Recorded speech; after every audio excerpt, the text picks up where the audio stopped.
Екінші есеп.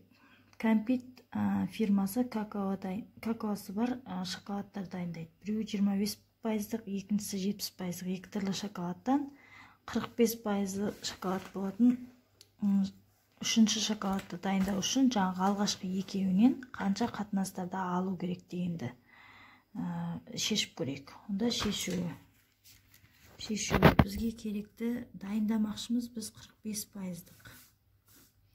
Ал бізде бары 25%-дық дайын кәмпит және 70%-дық. Біз осы екеуін араластыру арқылы алмақшымыз. Енді біз айырмаларын көрейік. 45-тен 25 азайтамыз.